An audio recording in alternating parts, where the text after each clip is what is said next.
Hello Scorpio and welcome to my channel White Angel Messages. I'm Angel. This is the first Summer Love Tarotscope bonus reading that covers June 21st, summer solstice, all the way to July 4th, 2025. 2 weeks. And we'll be having one every 2 weeks afterwards. First, we'll look at the specific days that are good and bad for love. Then we'll take a look at the tarot messages. And lastly, we'll get an oracle message of advice from Spirit for those in a relationship and for those that are single. Everything is timestamped and you'll find that below in the description box. Okay guys, ready to start? We're going to take a look at the two main planets that will be influencing love. Of course, Venus, the goddess of love that symbolizes and governs love, beauty, and harmony, and Mars, which symbolizes passion, and he drives desire and physical energy. Together, they're called the cosmic lovers and are very important in determining our romantic desires, our attractions, and the forces that work in our intimate relationships. Okay, let's start right away with our first date, the 22nd of June. We have a beautiful green heart. That's it, green, it's go, just like the traffic lights. Because Venus in Taurus is in conjunction with the moon in Taurus, which means that everyone will be feeling sweet. There's harmony between yourself and other people. In fact, it's so good that you can even get along well with your mother. Let's just put it this way. The interconnection, the harmony with female energies is perfect. You can attract them or you will be attracted depending on who you are and the couple.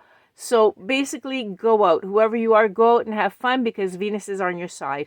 Also, on the same day, Mars is very favorable. Mars will sextile with Jupiter, and this means you will be feeling a strong vitality and really, really good. Basically, lots of enthusiasm, determined action, energy, and ready to take the lead.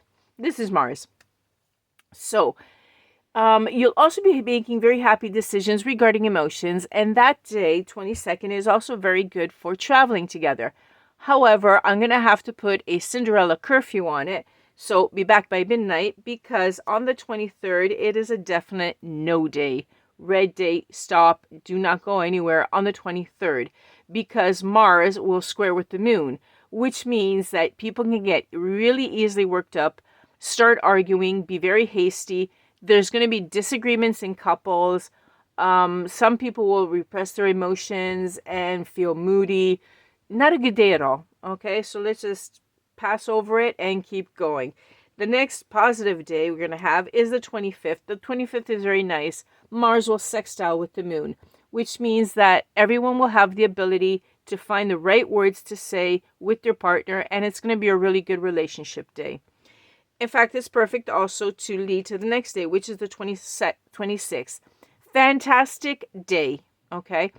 Venus will sextile with the moon, which means that it's going to be perfect for love, for relationships, for marriage. It's great, okay? If you want to elope and just take off at the last moment, not a problem on the 26th. In fact, you can even have a party and host it with a lot of people. The socializing will be great. People will be smiling. This is how good the energy is going to be on the 26th.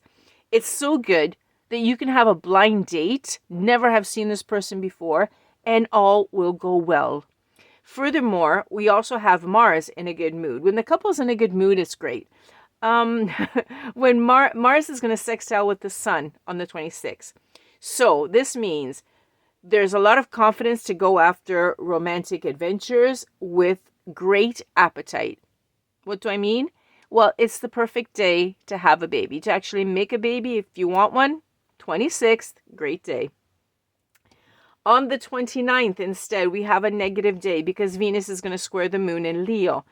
This is definitely not a good time to bond with others emotionally, okay? There's going to be arguments, especially with female entities. So basically, guys, stay away from women, like all women, even your mother. Just stay away from all of them because there's going to be arguments all over the place, okay? So even the stars know about this stuff.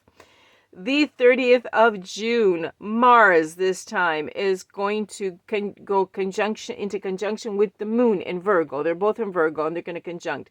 Not good. Okay? This means irritations, violence, People could be boastful and gossipy, which drives you bananas, okay?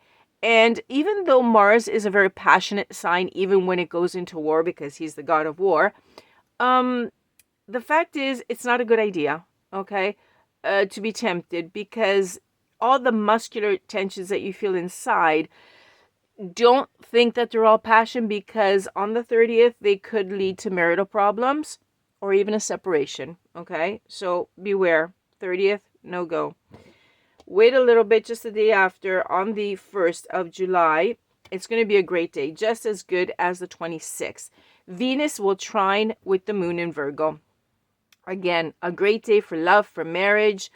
The feelings actually of love are really reliable, okay, grounded and stable. In fact, everyone's going to be in a great mood that day. And even if you have family get-togethers, they're going to go well, okay? Everyone's going to have love at the center of their interest. If you're partnered up, you're both going to be feeling romantic. If you're single, be open to new acquaintances, because the 1st of July is a really good day to meet someone.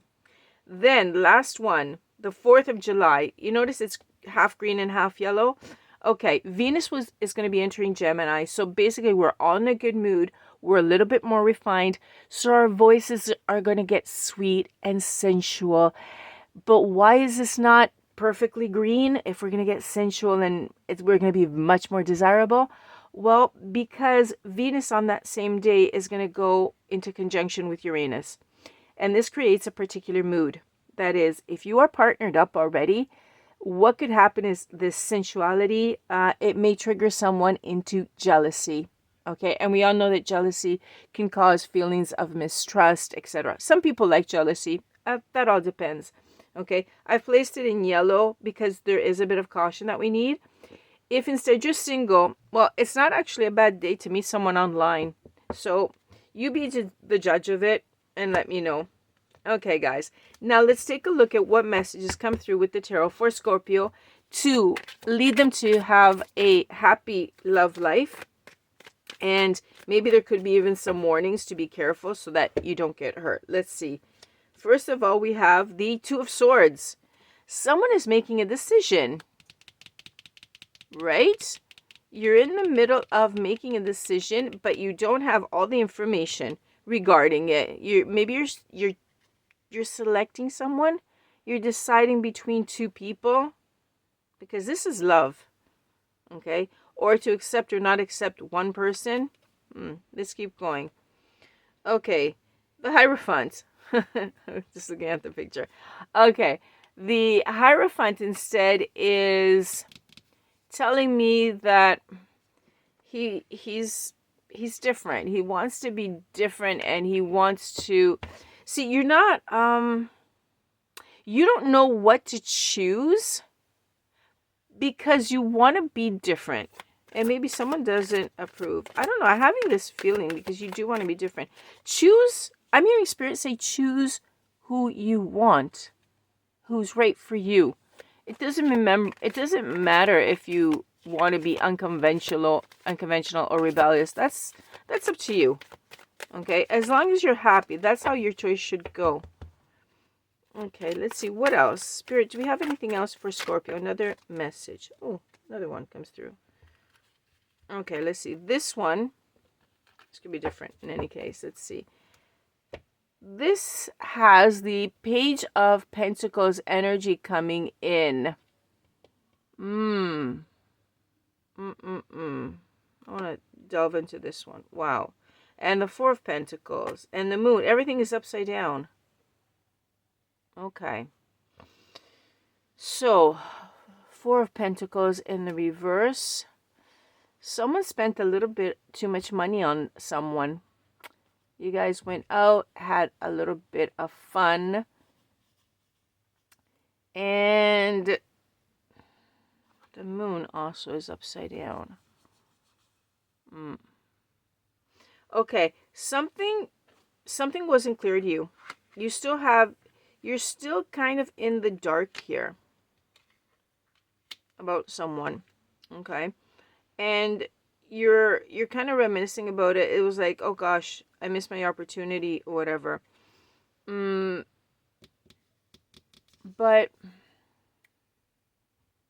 Yeah, you're feeling like you missed out on something, basically. And it's because you might have been a little bit reckless in your spending. You should have kept it back, but you were a little bit reckless. And now you're kind of scared to get back in there. That's why you're having problems with making this choice. Okay. Let's see if there's anything else for you from Spirit, because there's fear with for Scorpio. Okay, I heard this is the last part of the message. Okay, King of Pentacles, yeah. To solve this little problem, I'm hearing that you have to learn how to balance it out. Okay? Be reliable. Manage the situation, manage the opportunity with this new person in a more sensible manner. Yeah, here we go. The High Priestess. There she is. I knew there was going to be someone in there. Okay. And listen to your intuition. The fact is, you're having these problems here deciding with someone because you're not listening to your intuition. Okay. And then once you do listen to it, okay, then the change will come, because when you're not listening to it, you're resisting change, and things are not going to get better. Okay, Scorpio, you have this fear in love, but you have to let go of the fear of change and let the change come in. Because listen to your intuition. I'm hearing a lot of Spirit say listen to it, and you're going to be seeing signs for it. Okay, so the first 2 weeks for Scorpio are not perfect. You're not starting off the summer with perfection because of fear. Try listening to your intuition as Spirit is suggesting, and I'm sure that you're going to be able to change the cards on the table. Definitely. Okay, we're going to get an oracle message now. If you are in a long-term relationship and you're wondering where... Wow, that was quick. And you're wondering where the initial energy went and if you can get it back, Spirit is going to be giving us a piece of advice. Common interest. Cultivate common interest and enhance affection and intimacy. Okay, because in fact, when you think back and maybe you did have a common interest that you cultivated, or maybe you met somewhere because of something. And then in time, you might have drifted apart. One of you kept doing it, the other one didn't, etc. And so basically your roads sort of parted. And what Spirit is saying is go back. What is it that you have in common now that you like to do? Is there something new that you can start together, like brand new for both of you? And in this manner, it will bring out the affection and the intimacy, because you're going to be spending more time together with the person. Okay, and it's like going back to square one, where you're meeting and you're starting something new. Yeah, in fact, I'm hearing something new. Okay, pick up something brand new that neither of you have done before. So it'd be like starting over, but fresh. Not repeating something like a scene in a movie, but starting something fresh, like the way it started from the very beginning when you two both met. Okay, Spirit. A message instead of piece of advice for our singles to help them along. Whoops, that flew down. Long distance relationships. Okay, long distance relationships. Someone as single that might know someone far away. You might start a long distance relationship. If so, do not fear it. Long distance. This is great. It doesn't matter if it's long distance or not. Remember that now in 2025, we have so many methods of communication to keep in touch with people that really long distance isn't long distance anymore, right? You see them, you can see them online. You can actually talk to them via Zoom or whatever it is. And also connecting is no longer that expensive. So I'm hearing do not fear it. This is nice. Okay, there was another one here. Communication. As an independent person, you prefer to solve problems on your own, which makes your partner feel left out of your life. Okay, this is coming in here. More for this one. But if you do have someone new in your life, okay, talk to them. Even about a small problem. It helps them understand that you are a team. Okay, so when you do meet someone, you might be at a distance, and if you are, don't be afraid to talk to them about problems or something and ask them their their opinion, because they might just help. And this is actually, I'm going to put this in the middle, because this could actually help those that are in a long-term relationship and they have to rekindle something. Talk about it. Try to solve things together, because it makes you victorious together. And that's another bonding technique, which is really, really helpful. Okay, guys, I really hope this helps, Scorpio. And I hope to see you on the next one to see what goes on. And remember, drop the fear and keep going. Thank you for being with me. Thank you for liking, sharing, and subscribing. And I'll catch you on the next one. Bye-bye for now from Angel.